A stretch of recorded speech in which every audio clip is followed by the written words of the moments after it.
ವಿದ್ಯಾರ್ಥಿಗಳೇ, ಇವತ್ತಿನ ತರಗತಿಯಲ್ಲಿ ದ್ವಿತೀಯ PUC ದ್ವಿತೀಯ ಕಿರುಪರೀಕ್ಷೆ ಈ ಡಿಸೆಂಬರಲ್ಲಿ ನಡೆದಂಥದ್ದು. ಇದು ಬೆಂಗಳೂರು ಉತ್ತರ ತಾಲೂಕಿನ ಪ್ರಶ್ನೆ ಪತ್ರಿಕೆ. 40 ಅಂಕಗಳಿಗೆ ಈ ಪರೀಕ್ಷೆಯನ್ನ ನಡೆಸಲಾಯಿತು. ಈ ಪ್ರಶ್ನೆ ಪತ್ರಿಕೆಯ ಒಂದು ಮಾದರಿಯನ್ನ ನೋಡೋಣ.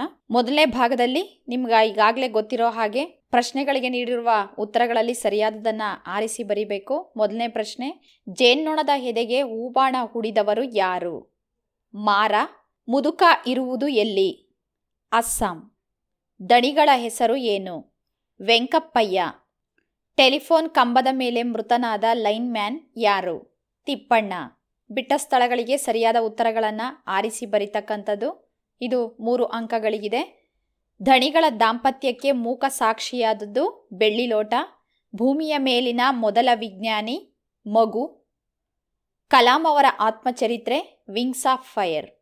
ಹೊಂದಿಸಿ ಬರೆಯಿರಿ. ಮುಂಬೈ ಜಾತಕ GS ಶಿವರುದ್ರಪ್ಪ. ಬೆಳಗು ಜಾವ ದರಾ ಬೇಂದ್ರೆ. ಶಿಲುಬೆ ಏರಿದ್ದಾನೆ KS ನಿಸಾರ್ ಅಹಮದ್. ಇದು 3 ಅಂಕಗಳಿಗೆ ನಿಗದಿಯಾಗಿರ್ತಕ್ಕಂಥದ್ದು. ಮುಂದಿನ ಭಾಗದಲ್ಲಿ 2-3 ವಾಕ್ಯಗಳಲ್ಲಿ ಉತ್ತರಿಸ್ತಕ್ಕಂಥ ಪ್ರಶ್ನೋತ್ತರಗಳನ್ನ ಕೊಟ್ಟಿದ್ದಾರೆ ನೋಡಿ. ಮಗುವಿನ ಪಾಲಿಗೆ ತಾಯಿ ಹೇಗಿದ್ದಾಳೆ ಅಂತಕ್ಕಂಥದ್ದು. ಮಗುವಿನ ಪಾಲಿಗೆ ತಾಯಿ ರಸ್ತೆ ಅಂಚಿನಲ್ಲೇ ಕೈ ಹಿಡಿದು ನಡೆಸಿದಂಥವಳು.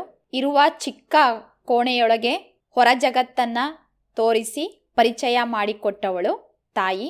ಮುದುಕಿ ಯಾರನ್ನ ಏನಂತ ಪ್ರಾರ್ಥಿಸಿದ್ಲು ಅಂತಂದ್ರೆ, ಮುದುಕಿ ತನ್ನ ಮನೆ ದೇವರಾದ ಗುಟ್ಟೆ ಮಲ್ಲಪ್ಪನನ್ನ, ನಿನ್ನ ಗಟ್ಟಿ ಪಾದಕ್ಕೆ 1 ಹೂ ಹೆಚ್ಚಿಗೆ ಇಡುತ್ತೇನೆ, ಸೊಸೆಗೆ ಈ ಹೊತ್ತು ಯಾವುದಾದರೂ ಬೇರೆ ಕೆಲಸ ಒದಗಿ ಬಂದು ಮನೆಯಿಂದ ಹೊರಗಡೆ ಹೋಗಲಿ ಎಂದು ಪ್ರಾರ್ಥಿಸುವಳು. 9ನೇ ಪ್ರಶ್ನೆ, ಡ್ರೈವರ್ ಅಬ್ಬಾಸ್ ಕ್ಲೀನರ್ ಕೃಷ್ಣರ ಸಾವಿಗೆ ಕಾರಣವೇನು? ವಿದ್ಯಾರ್ಥಿಗಳೇ, ಇದು 2 ಅಂಕಕ್ಕೆ ಕೇಳಿರೋದ್ರಿಂದ ನೀವು ಮುಖ್ಯಾಂಶಗಳನ್ನ ಬರೆದ್ರೆ ಸಾಕು. ಲೋಡ್ ಲಾರಿಯನ್ನು ಬಿಟ್ಟುಕೊಂಡು ಬರುತ್ತಿದ್ದ ಅಬ್ಬಾಸ್ಗೆ 2 ದಮ್ ಬೀಡಿ ಎಳೆಯುವ ತೆವಲಾಗುತ್ತದೆ. ಆಗ ಸ್ಟೇರಿಂಗ್ ಅನ್ನು ಕ್ಲೀನರ್ ಕೃಷ್ಣನ ಕೈಗೆ ಕೊಡುತ್ತಾನೆ. ಬಾಯಿಗೆ ಬೀಡಿಯನ್ನ ಇಟ್ಟು ಹೊತ್ತಿಸಿಕೊಂಡು ಎದುರುಗಡೆ ನೋಡಿದಾಗ ಲಾರಿ ಒಂದು ಮರದ ಕಾಂಡಕ್ಕೆ ನೇರವಾಗಿ ಹೋಗುತ್ತಿರುತ್ತದೆ. ಸಮಯ ಇನ್ನು ಮೀರಿರಲಿಲ್ಲ. ಕ್ಲೀನರ್ ಕೃಷ್ಣ ವಜ್ರ ಮುಷ್ಟಿಯಲ್ಲಿ ಸ್ಟೇರಿಂಗ್ ಅನ್ನ ಹಿಡಿದಿದ್ದನು. ಅಬ್ಬಾಸ್ಗೆ ಗಡಿಬಿಡಿಯಲ್ಲಿ ಬ್ರೇಕ್ ಹಾಕಬೇಕೆಂಬುದು ಮರೆತು ಹೋಯಿತು. ಗೋಣಿ ಮರಕ್ಕೆ ಲಾರಿ ಡಿಕ್ಕಿ ಹೊಡೆದ ರಭಸಕ್ಕೆ ಹಿಂದಿನಿಂದ ಮರದ ತುಂಡುಗಳು ಕ್ಯಾಬಿನ್ ಮುರಿದುಕೊಂಡು ಮುಂದೆ ಬರುತ್ತವೆ. ಆ 2ರ ಮಧ್ಯೆ ಸಿಕ್ಕಿ ಡ್ರೈವರ್ ಅಬ್ಬಾಸ್ ಮತ್ತು ಕ್ಲೀನರ್ ಕೃಷ್ಣ ಸಾವನ್ನಪ್ಪುತ್ತಾರೆ. ಮುಂದಿನ ಪ್ರಶ್ನೆ, ಆನೆಯೇ ತಿಪ್ಪಣ್ಣನ ಸಾವಿಗೆ ಕಾರಣವೆಂದು ದುರ್ಗಪ್ಪ ಹೇಳಿದಾಗ ನಿರೂಪಕರ ಪ್ರತಿಕ್ರಿಯೆ ಏನು? ಆನೆಯೇ ತಿಪ್ಪಣ್ಣನ ಸಾವಿಗೆ ಕಾರಣವೆಂದು ದುರ್ಗಪ್ಪ ಹೇಳಿದಾಗ ನಿರೂಪಕರು, ಅದೇನ್ ಮಾಡುತ್ತಯ್ಯ ಆನೆ, ಎಲ್ಲೋ ಕಂಬದ ಮೇಲೆ ಸತ್ತಿರೋ ತಿಪ್ಪಣ್ಣನಿಗೂ ಎಲ್ಲೋ ಓಡಾಡ್ಕೊಂಡಿರೋ ಆನೆಗೂ ಸಂಬಂಧ ಕಟ್ತಿರಲ್ಲಯ್ಯ. ಏನಯ್ಯ ಬಾಯಿ ಇಲ್ದೋರು ಈ ಪ್ರಪಂಚದಲ್ಲಿ ಬದುಕೋ ಹಂಗೆ ಇಲ್ವೇನಯ್ಯ ಎಂದು ಪ್ರತಿಕ್ರಿಯಿಸುತ್ತಾರೆ. ವಿದ್ಯಾರ್ಥಿಗಳೇ, ಸಂದರ್ಭ ಸೂಚಿಸಿ ಸ್ವಾರಸ್ಯವನ್ನ ಬರಿತಕ್ಕಂಥದ್ದು. ರಸ್ತೆ ಅಂಚಿನಲ್ಲೇ ಕೈ ಹಿಡಿದು ನಡೆಸಿದವಳು. ಇದು ಮುಂಬೈ ಜಾತಕ ಪದ್ಯದ್ದು. GS ಶಿವರುದ್ರಪ್ಪನವರು ಬರೆದಿರ್ತಕ್ಕಂಥದ್ದು. ಆಯ್ಕೆ ಕೃತಿ ತೆರೆದ ದಾರಿ. ಯಾತನೆಗೂ ನಲ್ವಾತನ್ನೇ ನುಡಿವ ಮುಖಮುದ್ರೆ. ಶಿಲುಬೆ ಏರಿದ್ದಾನೆ KS ನಿಸಾರ್ ಅಹಮದ್ ಅವರು ಬರೆದಿರ್ತಕ್ಕಂಥದ್ದು. ಆಯ್ಕೆ ಕೃತಿ ವ್ಯಕ್ತಿಪರ ಕವನಗಳು. ಗದ್ಯ ಭಾಗಕ್ಕೆ ಸಂಬಂಧಪಟ್ಟ ಹಾಗೆ, ಇದೇ ಲೋಟವಲ್ಲವೇ ತನ್ನ ಬೆವರಿನ ಬೆಲೆ ಕಳೆದದ್ದು. ಧಣಿಗಳ ಬೆಳ್ಳಿ ಲೋಟ H ನಾಗವೇಣಿಯವರು ಬರೆದಿರ್ತಕ್ಕಂಥದ್ದು. ಆಯ್ಕೆ ಕೃತಿ ಮೀಯುವ ಆಟ. ವ್ಯಕ್ತಿಗಿಂತ ರಾಷ್ಟ್ರ ದೊಡ್ಡದು. HS ರಾಮಕೃಷ್ಣರಾವ್ ಅವರು ಬರೆದಿರುವ ಕಲಾಮೇಶ್ರು ಕೃತಿಯಿಂದ ಆರಿಸಿದ ಬದುಕನ್ನು ಪ್ರೀತಿಸಿದ ಸಂತ ಪಾಠದಿಂದ ಈ ವಾಕ್ಯವನ್ನ ಆರಿಸ್ಕೊಂಡಿದೀವಿ. ಆ ಪಾಠದಲ್ಲಿ ಬರ್ತಕ್ಕಂಥದ್ದು. ಕಲಾಂ ಅವರು ರಾಷ್ಟ್ರಪತಿಯಾಗಿ ಆಯ್ಕೆಯಾದಾಗ ಚೆನ್ನೈನಲ್ಲಿ ನಡೆದ ಸುದ್ದಿಗೋಷ್ಠಿಯಲ್ಲಿ ಈ ಮಾತನ್ನ ಹೇಳ್ತಾರೆ. ಮಾನವ ಜೀವನದ ಸಾರ್ಥಕತೆ ಎಲ್ಲಿದೆ ಎಂದು ಬೇಂದ್ರೆ ಹೇಳಿದ್ದಾರೆ. ಬೆಳಗುಜಾವ ಪದ್ಯದ ಒಂದು ಸಾರಾಂಶವನ್ನ ಬರೀಬೇಕಾಗುತ್ತೆ. ಹಾಗೇನೆ ಮುದುಕಿಯ ತಳಮಳ ಕವಿತೆಯಲ್ಲಿ ಹೇಗೆ ವ್ಯಕ್ತವಾಗಿದೆ ಅಂದಾಗ 1 ಹೂ ಹೆಚ್ಚಿಗೆ ಇಡುತ್ತೀನಿ ಅನ್ನೋ ಪದ್ಯದಲ್ಲಿ ಮುದುಕಿ ಯಾವ ರೀತಿ ತನ್ನ ಮುದುಕನ ಬಗ್ಗೆ ಆತಂಕ ಗಾಬರಿಯನ್ನ ವ್ಯಕ್ತಪಡಿಸ್ತಾಳೆ ಅಂತ ಅನ್ನೋದನ್ನ ಅಲ್ಲಿ ನಾವು ನೋಡ್ಬೋದು. ಅದರ ಸಾರಾಂಶವನ್ನ ನೀವು ಬರೀಬೇಕಾಗುತ್ತೆ. ಮುಂದಿನ ಪ್ರಶ್ನೆ, ದಣಿ ಹಾಗೂ ಹೊಳೆಯ ನಡುವಿನ ಸಮರವನ್ನು ಚಿತ್ರಿಸಿ ಎಂದಾಗ ದಣಿ ಹೊಳೆಯನ್ನ ಹೇಗೆ ಬೈಕೋತಿದ್ರು, ಆಮೇಲೆ ಹೊಳೆಗೂ ಬಾಯಿ ಇದ್ದಿದ್ರೆ ಅದು ಯಾವ ರೀತಿ ದಣಿಗೆ ಪ್ರತಿಯಾಗಿ ಉತ್ತರವನ್ನ ಕೊಡ್ತಾ ಇತ್ತು ಅನ್ನೋದನ್ನ ಲೇಖಕಿ H ನಾಗವೇಣಿಯವರು ಬಹಳ ಸೊಗಸಾಗಿ ವಿವರಿಸಿದ್ದಾರೆ. ಅದನ್ನ ಬರಿಬೇಕು. ಇನ್ನು ರಾಷ್ಟ್ರಪತಿಯಾಗಿ ಆಯ್ಕೆಯಾದಾಗ ಚೆನ್ನೈನಲ್ಲಿ ಪತ್ರಿಕಾಗೋಷ್ಠಿಯಲ್ಲಿ ಕಲಾಂ ಹೇಳಿದ್ದೇನು ವಿವರಿಸಿ ಅಂದಾಗ ಇದು ಉತ್ತರ ತುಂಬಾ ಸುಲಭ ಇದೆ. ಇದನ್ನ ಬರಿಬಹುದು. ಟೆಲಿಫೋನ್ ಲೈನ್ ಮ್ಯಾನ್ ತಿಪ್ಪಣ್ಣನ ಸಾವಿನ ಸಂದರ್ಭವನ್ನು ವಿವರಿಸಿ ಎಂದಾಗ ಆತ 17ನೇ ನಂಬರ್ ಕಂಬದ ಮೇಲೆ ರಿಪೇರಿ ಮಾಡ್ತಾ ಕುಳಿತ ಭಂಗಿಯಲ್ಲಿ ಸತ್ತೋಗಿರ್ತಾನೆ ನೋಡಿ, ಆ ಸಂದರ್ಭವನ್ನು ವಿವರಿಸಿ ಬರೀಬೇಕು. ಡ್ರೈವರ್ ಅಬ್ಬಾಸ್ ಮತ್ತು ಕ್ಲೀನರ್ ಕೃಷ್ಣನ ಸಾವಿಗೆ ಕೃಷ್ಣೇಗೌಡರ ಆನೆ ಕಾರಣವೇ ಅಂದಾಗ ಕೃಷ್ಣೇಗೌಡರ ಆನೆ ಕಾರಣ ಅಲ್ಲ ಅಂತ ಬರೀಬೇಕು. ವಿವರಿಸಿ ಅಂದಾಗ ಇನ್ನು 3 ಮಾರ್ಕ್ಸಿಗೆ ಡ್ರೈವರ್ ಅಬ್ಬಾಸ್ ಬೀಡಿ ಸೇರ್ತಕ್ಕಂಥ ಘಟನೆ ಏನಿದೆ ಅದನ್ನ ವಿವರಿಸಿ ಬರೀಬೇಕು. ಈ ಕೆಳಗಿನ 2 ಪದಗಳಿಗೆ ತತ್ಸಮ ತದ್ಭವ ಬರೆಯೋದಿಕ್ಕೆ ಕೇಳಿದ್ದಾರೆ. ಮುಖ ಮೊಗ, ಆಕಾಶ ಆಗಸ, ಯೋಗಿ ಜೋಗಿ. ವಿದ್ಯಾರ್ಥಿಗಳೇ, ಇಲ್ಲಿ ಕೆಲವೊಂದು ಅಂಶಗಳನ್ನು ನೀವು ನೆನಪಿನಲ್ಲಿ ಇಟ್ಕೊಳ್ಳಿ ನೋಡಿ. ಮಹಾಪ್ರಾಣ ಅಕ್ಷರ ಬಂದಾಗ ಅದು ಅಲ್ಪ ಪ್ರಾಣಾಕ್ಷರ ಆಗುತ್ತೆ. ಮುಖ ಅಂದಾಗ ಮೊಗ ಗ ಆಗುತ್ತೆ ನೋಡಿ. ಖ ಮಹಾಪ್ರಾಣ, ಗ ಅಲ್ಪ ಪ್ರಾಣ ಆಗುತ್ತೆ. ಇನ್ನು ಕ ಬಂದಾಗ ಗ ಆಗುತ್ತೆ, ಶ ಬಂದಾಗ ಸ ಆಗುತ್ತೆ. ಆಗಸ, ಯ ಬಂದಾಗ ಜ ಆಗುತ್ತೆ. ಯೋಗಿ ಜೋಗಿ, ಯಂತ್ರ ಜಂತ್ರ, ಈ ಥರ. ಇನ್ನು ನಾನಾರ್ಥಗಳನ್ನು ಬರೆಯೋದಿಕ್ಕೆ ಕೇಳಿದ್ದಾರೆ. ನರ ಅಂತಂದರೆ ಮನುಷ್ಯ, ಇನ್ನೊಂದು ಅರ್ಥ ನರಮಂಡಲ ಅಂತ ರಕ್ತನಾಳ ಅಂತ ಬರಿಬೋದು. ಇನ್ನೂ ಒಂದು ಅರ್ಥ ಅರ್ಜುನ, ಅರ್ಜುನನನ್ನು ನರ ಅಂತ ಕರಿತೀವಿ. ಗಂಡ ಅಂದರೆ ಪತಿ, ಇನ್ನೊಂದು ಅರ್ಥ ಅಪಾಯ ಅಂದರೆ ಗಂಡಾಂತರ ಅಂತ ಹೇಳ್ತೀವಲ್ವಾ, ಆ ಅರ್ಥದಲ್ಲಿ ಅಪಾಯ ಅಂತ ಬರುತ್ತೆ. ಮಡಿ ಅಂತ ಅಂದರೆ ನಿರ್ಮಲ, ಇನ್ನೊಂದು ಅರ್ಥ ಸಾಯೋದು. ಅಭಿಮನ್ಯುವು ಯುದ್ಧ ಭೂಮಿಯಲ್ಲಿ ಮಡಿದನು ಅಂದಾಗ ಅಲ್ಲಿ ಸಾಯು ಅನ್ನೋ ಅರ್ಥ ಬರುತ್ತೆ ನೋಡಿ. ನಿಷೇಧಾರ್ಥಕ ರೂಪದಲ್ಲಿ ಬರಿತಕ್ಕಂಥದ್ದು ಅಂದರೆ ಕ್ರಿಯೆ ನಡಿಲಿಲ್ಲ ಅಂತ ಹೇಳಬೇಕಾಗುತ್ತೆ.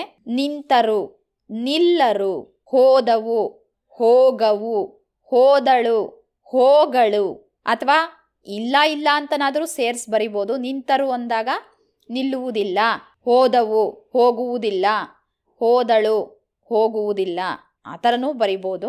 ಇನ್ನು ನಿಮ್ಮ ವಿದ್ಯಾಭ್ಯಾಸಕ್ಕಾಗಿ ಸಾಲ ಸೌಲಭ್ಯವನ್ನು ಕೋರಿ ಬ್ಯಾಂಕಿನ ಅಧಿಕಾರಿಗಳಿಗೆ ಒಂದು ಪತ್ರ ಬರೆಯಿರಿ ಅಂತ ಕೇಳಿದ್ದಾರೆ. ವಿದ್ಯಾರ್ಥಿಗಳೇ, ಈ ವರ್ಷ ಪತ್ರ ಲೇಖನದಲ್ಲಿ ಯಾವುದೇ ಹೆಸರನ್ನು ಬರೆಯೋ ಹಾಗಿಲ್ಲ. ಅದಕ್ಕೆ ಬದಲಾಗಿ ಆ ಬ ಕ ಅಂತ ಬರೀಬೇಕು. ಕೊನೆಯಲ್ಲಿ ಹೊರ ವಿಳಾಸ ಬರೀತಿರಲ್ವಾ, ಅದಕ್ಕೆ ಕ ಚ ಟ ತ ಪ ಅಂತ ಬರೀಬೇಕು.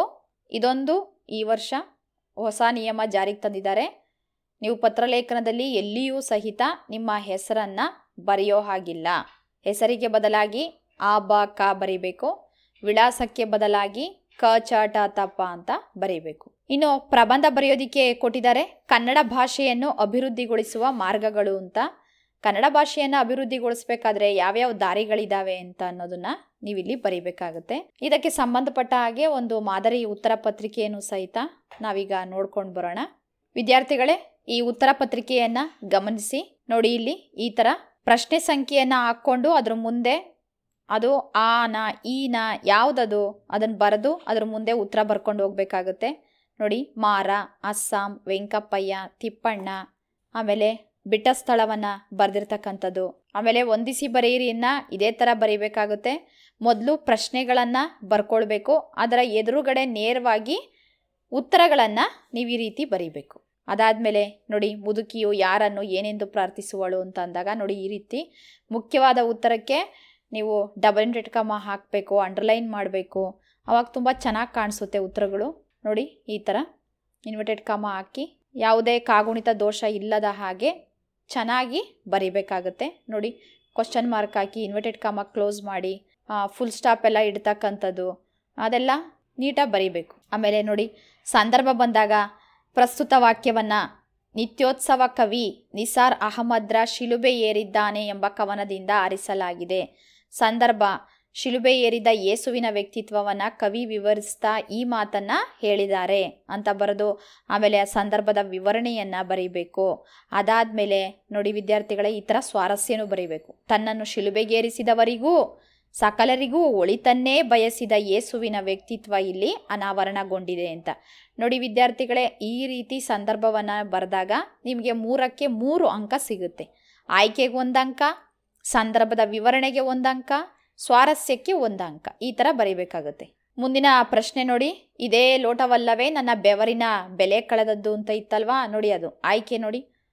ಪ್ರಸ್ತುತ ವಾಕ್ಯವನ್ನು ಆಧುನಿಕ ಕನ್ನಡ ಸಾಹಿತ್ಯದ ಮಹತ್ವದ ಲೇಖಕಿಯಾದ ಡಾಕ್ಟರ್ ಎಚ್ ನಾಗವೇಣಿಯವರು ಮೀಯುವ ಆಟ ಕೃತಿಯ ಧಣಿಗಳ ಬೆಳ್ಳಿ ಲೋಟ ಎಂಬ ಕಥೆಯಿಂದ ಆಯ್ದುಕೊಳ್ಳಲಾಗಿದೆ.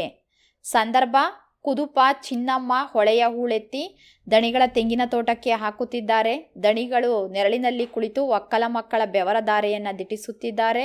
ಹೊಳೆಯ ಹೂಳಿನ ಉದರದೊಳಗೆ ಅಡಗಿದ್ದ ಬೆಳ್ಳಿ ಲೋಟ ಸಿಗುತ್ತದೆ.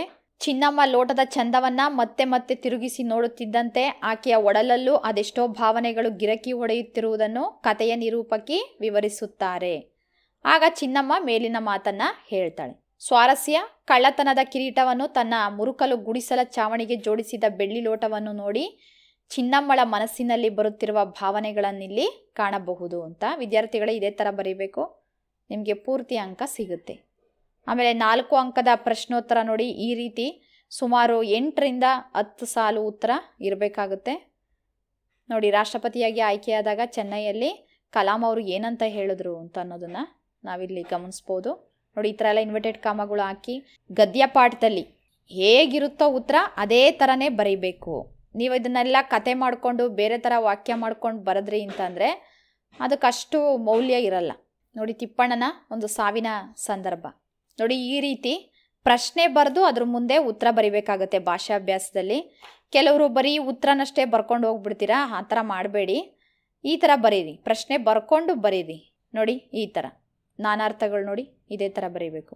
ಅದಾದಮೇಲೆ ಪತ್ರಲೇಖನ, ಹೆಸರು ಬರೆಯೋದು ಬೇಡ. ನೋಡಿ, ಇಲ್ಲಿ ಆಬಾಕ ಅಂತ ಬರೀಬೇಕು, ಹೆಸರು ಬರಿಬಾರ್ದು. ನೋಡಿ, ಈ ರೀತಿ ಇವು ಆ ಕಾರಣವನ್ನು ಏನು ಕೊಟ್ಟಿರ್ತಾರೋ ಅದರ ಬಗ್ಗೆ 4-5 ಸಾಲುಗಳಲ್ಲಿ ವಿವರಿಸಿ ಬರೀಬೇಕಾಗುತ್ತೆ.